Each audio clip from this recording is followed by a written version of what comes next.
¿Por qué el presidente López quiere usar las Fuerzas Armadas para la seguridad pública si en los hechos no se combate con fuerza la delincuencia? Es decir, ¿qué idea tiene en la cabeza? No sé qué idea tengo en la cabeza, o sea, es un gran misterio.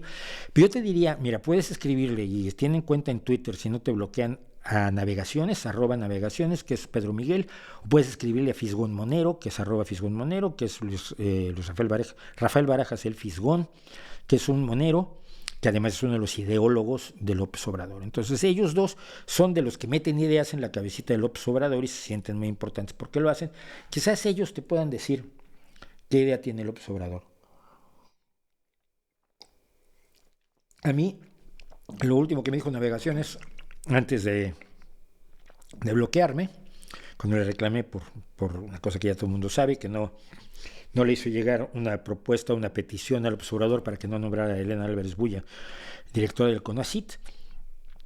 Cuando le reclamé y se rehusó por qué se había rehusado a ayudarnos a hacerle llegar esa petición firmada por académicos mexicanos y profesores mexicanos y universitarios a López Obrador, me reclamó no solo que yo no era López Obradorista, sino que ellos estaban primero acabando con las causas de la delincuencia y no la estaban combatiendo, por lo tanto, con balazos.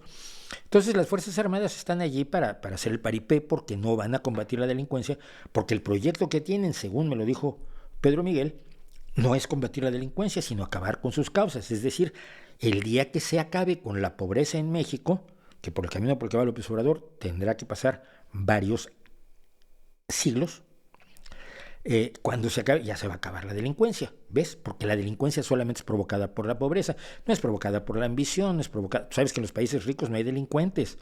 En los países de una alta renta media, la delincuencia no está presente. Bueno, sí está. Pero de eso no se han enterado. Entonces, bueno, quizás ellos te puedan explicar, porque yo no.